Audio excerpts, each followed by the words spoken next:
Howdy.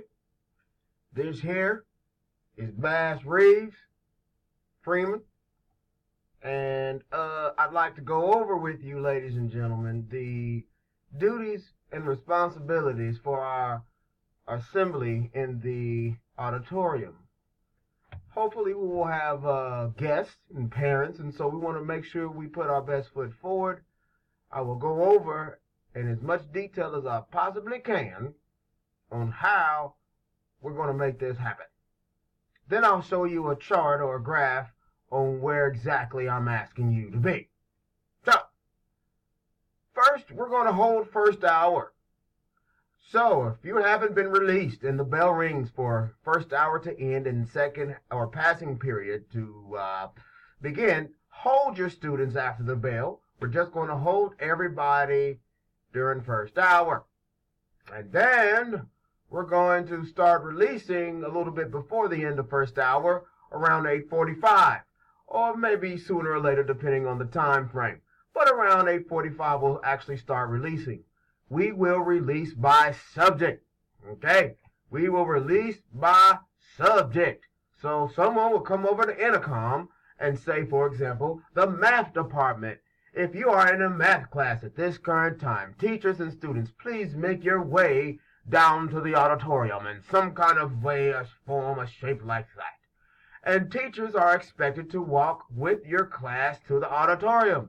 They shouldn't just bust out your door. You should walk with them to the auditorium because you're expected to sit or stand if you so choose to with your class.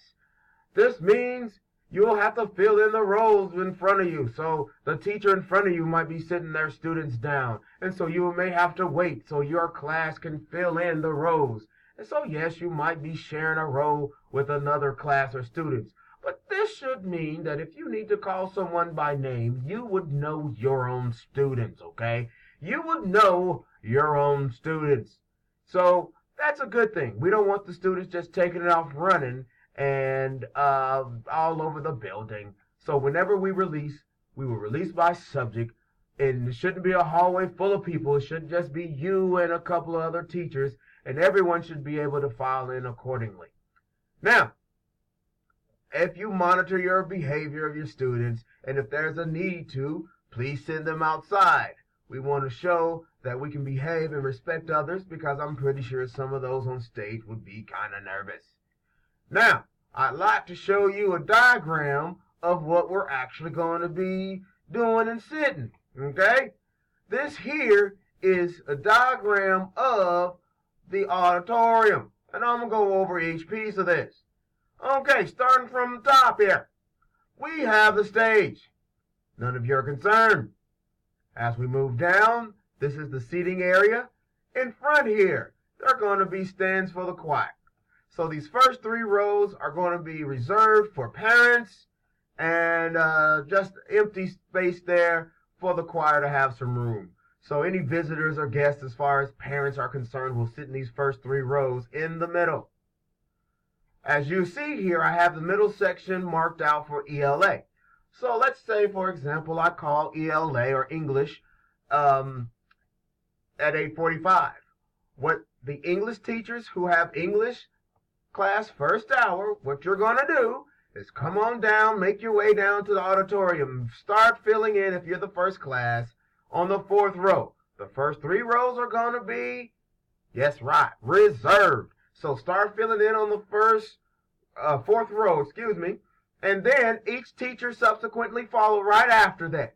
Everyone follow in and fill in. There should be no spaces, fill in, and then after ELA would be social studies, geography and history and whatnot.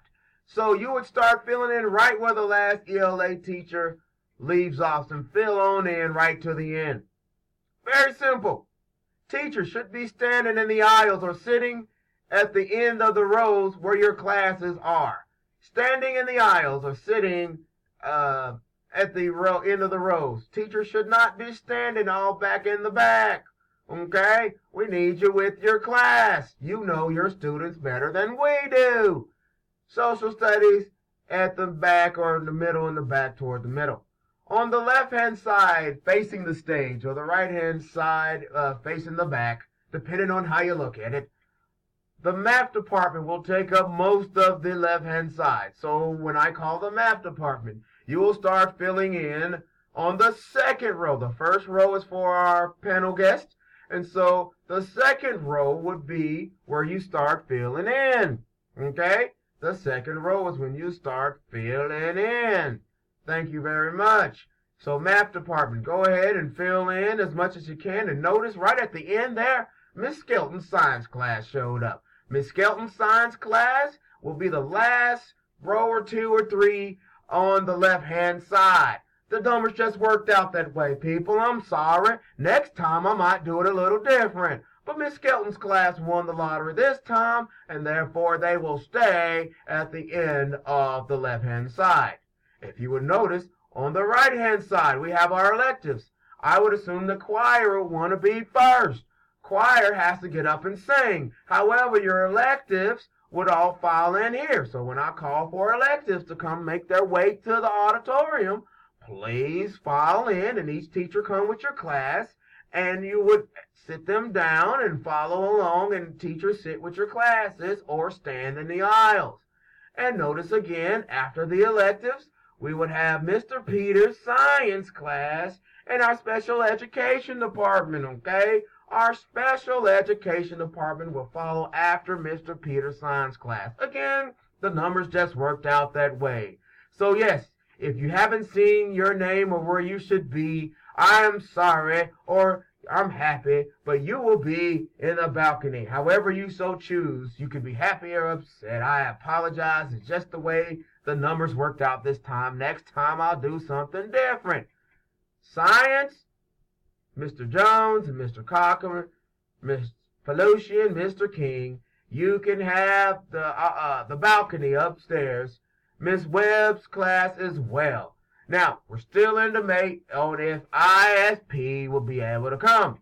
But at the current time, it's just science, which is Jones, Cochran, Felucian, King. You could fill in across the front here. You don't have to fill in. There's going to be a lot more space in the balcony. And Miss Webb's class. So here is the outline.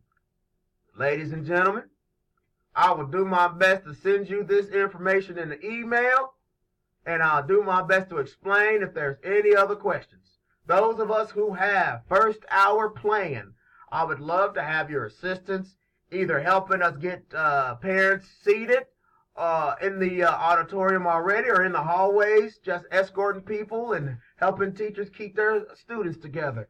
There's plenty of teachers who have first hour plan that I could use your help. Just to throw out a few, we got Mr. Bean and Mr. Griffin and Miss Gideon and Mr. Carter and Zavala and Adair and, you know, the electives, you know, there's plenty of them. But you guys get the idea. We could use all your help to help us making this program one that is great for everybody who comes, yourself, the students, and all our guests. I sure thank you very much. And again, this is Bass Reeves Freeman. Sign out.